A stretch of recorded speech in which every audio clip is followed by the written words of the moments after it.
ನಡಿ ಈಗ ಶುರು ಮಾಡೋಣ. ಕೇಸರಿಯಿಂದ ಮನೋಲ್ಲಾಸ ಮನಸ್ಸು ಮತ್ತೇರಿ ಕುಣಿದಾಡಿದೆ ನೋಡು, ಮನಸ್ಸು ಮತ್ತೇರಿ ಕುಣಿದಾಡಿದೆ ನೋಡು. ಕ್ಷಣ ಕ್ಷಣವೂ ಆಚರಿಸಿ ಕೇಸರಿ ಹಬ್ಬ. ವಿಮಲ್ ಬಾಯಲ್ಲಿ ಹೇಳಿ ಕೇಸರಿ. Welcome back. ಸುರೇಶ್ ಗೋಪಿ ಕೇರಳದಲ್ಲಿ ಮೊದಲ ಬಾರಿಗೆ ಆಯ್ಕೆಯಾದ ಏಕೈಕ ಬಿಜೆಪಿ ಸಂಸದ. ಇವರಿಗೂ ಕೂಡ ಜಾಕ್ಪಾಟ್ ಒಲಿಯುತ್ತಾ ಅನ್ನುವಂತಹ ಪ್ರಶ್ನೆ ಇದೆ. ಕೇರಳದಿಂದ ಖಾತೆಯನ್ನು ತೆರೆಯುವಲ್ಲಿ ಕಾರಣಕರ್ತರಾದಂತಹ ಸುರೇಶ್ ಗೋಪಿ. ನೋಡಿ, ಸುರೇಶ್ ಗೋಪಿ ಅವರಿಗೂ ಕೂಡ ಜಾಕ್ಪಾಟ್ ಒಲಿಬಹುದು. ಕೇರಳದ ತ್ರಿಶೂರ್ನಿಂದ ಸುರೇಶ್ ಗೋಪಿ ಅವರು ಗೆದ್ದಿರುವಂತಹದ್ದು. ಅಣ್ಣಾಮಲೈ ಜೊತೆಗೆ ಸುರೇಶ್ ಗೋಪಿ ಅವ್ರಿಗೂ ಕೂಡ ಜಾಕ್ಪಾಟ್ ಒಲಿಯುತ್ತಾ. ತಿರುವನಂತಪುರದಿಂದ ಸುರೇಶ್ ಗೋಪಿ ಈಗಾಗಲೇ ಹೊರಟಿದ್ದಾರೆ, ಪ್ರಯಾಣವನ್ನು ಬೆಳೆಸಿದ್ದಾರೆ ದೆಹಲಿಯತ್ತ. ಬನ್ನಿ ಅಂತೇಳಿ ಕರೆದಿದ್ದಾರೆ. ಯಾವ ಕಾರಣಕ್ಕೆ ಅಂತ ಗೊತ್ತಿಲ್ಲ. ಒಂದು ಸೆರೆಮನೆಗೆ ಕಾರ್ಯಕ್ರಮಕ್ಕೆ ಕರೆದಿದ್ದಾರೆ ಅಥವಾ ಒಂದು ಉನ್ನತ ಸ್ಥಾನಮಾನವನ್ನು ಕೊಡೋದಕ್ಕೆ ಅವರು ಕರೆದಿದ್ದಾರಾ ಅಂತೇಳಿ ಕಾದು ನೋಡಬೇಕು. ಈ ಸುರೇಶ್ ಗೋಪಿ ಅವರ ಅಭೂತಪೂರ್ವ ಗೆಲುವು ಹೇಗೆ ಅಂತಂದ್ರೆ, CPI ಮತ್ತೆ ಕಾಂಗ್ರೆಸ್ ಅನ್ನ ಓವರ್ಟೇಕ್ ಮಾಡಿ ಗೆದ್ದಿದ್ದು. 37 ಟೋಟಲ್ ವೋಟ್ ಆಫ್ ಶೇರಿಂಗ್. ಇವರಿಗೆ 37% ವೋಟ್ಗಳನ್ನು ತೆಗೆದುಕೊಂಡಿದ್ದಾರೆ. 4,20,000ಕ್ಕೂ ಹೆಚ್ಚು ಮತಗಳನ್ನು ಇವರು ತೆಗೆದುಕೊಂಡ್ರೆ ನೋಡಿ, ಕಮ್ಯುನಿಸ್ಟ್ ಪಾರ್ಟಿ ಆಫ್ ಇಂಡಿಯಾದಿಂದ ವಿ ಸುನಿಲ್ ಕುಮಾರ್ ಅಂತ ಅವರು 3,30,000 ವೋಟ್ ತಗೋತಾರೆ. ಟೋಟಲ್ 31% ಅವರಿಗೆ. ಕಾಂಗ್ರೆಸ್ನ ಕ್ಯಾಂಡಿಡೇಟ್ಗೆ 30%. ಅವರನ್ನ ಓವರ್ಟೇಕ್ ಮಾಡಿ ಈ ಸುರೇಶ್ ಗೋಪಿ ಅವರು ಅಭೂತಪೂರ್ವ ಗೆಲುವನ್ನು ಸಾಧಿಸಿದ್ದಾರೆ. ಇವರಿಗೆ ಬಹುತೇಕ ಕೇಂದ್ರದಲ್ಲಿ ಸ್ಥಾನಮಾನ ಸಿಗುವ ಸಾಧ್ಯತೆ ಅಧಿಕವಾಗಿದೆ. ಕೇರಳದಿಂದ ಆಯ್ಕೆಯಾಗಿರುವ ಏಕೈಕ ಸಂಸದ, ಫಸ್ಟ್ ಸಂಸದ ಸುರೇಶ್ ಗೋಪಿ. ಬಿಜೆಪಿಯ ಫಸ್ಟ್ ಸಂಸದ, ಬಿಜೆಪಿ ಪಕ್ಷದಿಂದ. ಮತ್ತಷ್ಟು ಮಾಹಿತಿಯನ್ನ ನೀಡ್ತಾರೆ ಕೊಲೀಗ ರಂಜಿತ್. ಈಗ ನೇರ ಸಂಪರ್ಕದಲ್ಲಿ ಜಾಯ್ನ್ ಆಗ್ತಾ ಇದ್ದಾರೆ. ರಂಜಿತ್, ಹಲವು ವಿಶೇಷತೆಗಳಿಗೆ ಸಾಕ್ಷಿ ಆಗ್ತಾ ಇರುವಂತದ್ದು ಮೋದಿ ಕ್ಯಾಬಿನೆಟ್. ನಾವು ಗಮನಿಸಿದ್ದೀವಿ, ಇದು 3ನೇ ಬಾರಿಗೆ. ಈ ಕಳೆದ 2 ಕ್ಯಾಬಿನೆಟ್ ಏನಿತ್ತು ಅದು ಕೂಡ ಹೀಗೆ 10 ಹಲವು ವಿಶೇಷತೆಗಳಿಗೇನೆ ಕಾರಣ ಆಗಿದ್ದು.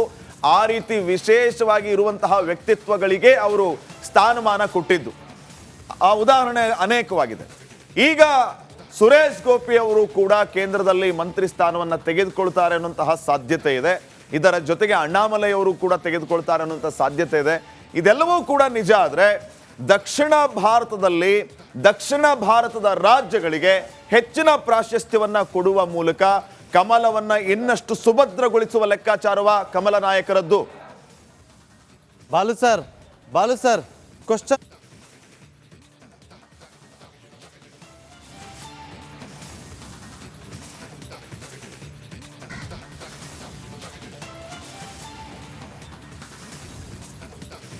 ಖಂಡಿತವಾಗ್ಲೂ ಕೂಡ ಶ್ರೀಪಾದ್ ಪಾಟೀಲ್ ನೋಡಿ, ದಕ್ಷಿಣದಲ್ಲಿ ಬಿಜೆಪಿ ಖಾತೆಯನ್ನು ತೆರೆಯಬೇಕು. ದಕ್ಷಿಣದ ರಾಜ್ಯಗಳಲ್ಲಿ ಕಮ್ಯುನಿಸ್ಟ್ ಬಾಹುಳ್ಯ ಇರುವಂಥ ದಕ್ಷಿಣದ ರಾಜ್ಯಗಳಲ್ಲಿ ಹೇಗಾದರೂ ಮಾಡಿ ನೆಲೆಯೂರಬೇಕು ಬಿಜೆಪಿ ಅಂಥೇಳಿ ಶತಪ್ರಯತ್ನವನ್ನು ಮಾಡ್ತಾ ಇದೆ.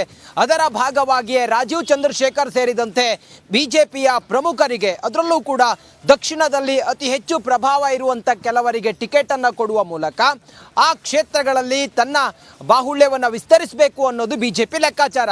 ನಾವು ಕೇರಳವನ್ನು ನೋಡ್ತಾ ಇದ್ರೆ, ಕೇರಳದಲ್ಲಿ ಸುಮಾರು 20 ಲೋಕಸಭಾ ಕ್ಷೇತ್ರಗಳಿದ್ದಾವೆ. ಆ ಕೇರಳದಲ್ಲಿ ಕಮ್ಯುನಿಸ್ಟ್ ಪ್ರಾಬಲ್ಯ ಇರುವಂಥ ಕೇರಳದಲ್ಲಿ ಈ ಬಾರಿ ಬಿಜೆಪಿ ಅಕೌಂಟ್ ಓಪನ್ ಮಾಡಿದೆ ಅಂತ ಹೇಳಿದ್ರೆ ಬಿಜೆಪಿಗೆ ಅತಿ ದೊಡ್ಡ ಪ್ಲಸ್ ಇದು. ನೋಡಿ, ತ್ರಿಶೂರು ಲೋಕಸಭಾ ಕ್ಷೇತ್ರದಿಂದ ಸ್ಪರ್ಧೆ ಮಾಡಿದ್ದ ಸುರೇಶ್ ಗೋಪಿ ಅವರು 74,866 ಮತಗಳ ಅಂತರದಿಂದ ಗೆದ್ದಿದ್ದಾರೆ. VS ಸುನಿಲ್ ಕುಮಾರ್ ಅವರ ವಿರುದ್ಧ ಗೆದ್ದಿದ್ದಾರೆ. 4,12,338 ಮತಗಳನ್ನು ಪಡೆಯುವ ಮೂಲಕ ಸುರೇಶ್ ಗೋಪಿ ಅಲ್ಲಿ ಗೆಲುವಿನ ನಗೆಯನ್ನು ಬಾರಿಸಿದ್ದಾರೆ. ಸುಮಾರು 20 ಲೋಕಸಭಾ ಕ್ಷೇತ್ರಗಳಿರುವಂಥ ಕೇರಳದಲ್ಲಿ ದಕ್ಷಿಣದ ರಾಜ್ಯವು ಕಮ್ಯುನಿಸ್ಟ್ ಪಕ್ಷಗಳಿಗೆ ಅಥವಾ ಕಮ್ಯುನಿಸ್ಟುಗಳಿಗೆ ಭದ್ರಕೋಟೆಯಾಗಿರುವಂಥ ಪಕ್ಷ. 2019ರಲ್ಲಿ ಅಲ್ಲಿ ಪ್ರತಾಪನ್ ಅನ್ನೋರು ಕಾಂಗ್ರೆಸ್ನಿಂದ ಗೆದ್ದಿದ್ರು ತ್ರಿಶೂರು ಲೋಕಸಭಾ ಕ್ಷೇತ್ರದಿಂದ. ಆದರೆ ಈ ಬಾರಿ ಬಿಜೆಪಿಯಲ್ಲಿ ಮೋಡಿಯನ್ನ ಮಾಡಿದೆ.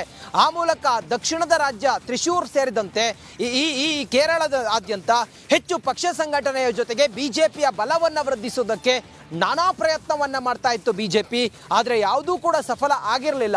ಆದರೆ ಈ ಬಾರಿ ಬಿಜೆಪಿ ಕೇರಳದಲ್ಲಿ ಅಕೌಂಟ್ ಓಪನ್ ಮಾಡಿದ್ರೆ ತ್ರಿಶೂರು ಲೋಕಸಭಾ ಕ್ಷೇತ್ರದಿಂದ ಆ ಮೂಲಕ ಗೆದ್ದಿರುವಂತ ಒಬ್ಬ ಸಂಸದನನ್ನ ಮಂತ್ರಿ ಮಾಡದ್ದೇ ಆದ್ರೆ ಕೇರಳದಲ್ಲಿ ಮುಂದಿನ ದಿನಗಳಲ್ಲಿ ತನ್ನ ಒಂದು ವರ್ಚಸ್ಸನ್ನ ಹೆಚ್ಚಿಸಿಕೊಳ್ಳಬಹುದು ಅನ್ನೋದು ಬಿಜೆಪಿಯ ಲೆಕ್ಕಾಚಾರ. ಆ ಕಾರಣದಿಂದ ಸುರೇಶ್ ಗೋಪಿ ಅವರನ್ನ ಮೋದಿ ಕ್ಯಾಬಿನೆಟ್ ನಲ್ಲಿ ಸೇರಿಸಿಕೊಂಡು ಕೇರಳದಲ್ಲಿ ತನ್ನ ಒಂದು ಶಕ್ತಿ ಸಾಮರ್ಥ್ಯವನ್ನ ಹೆಚ್ಚಿಸಿಕೊಳ್ಳುವ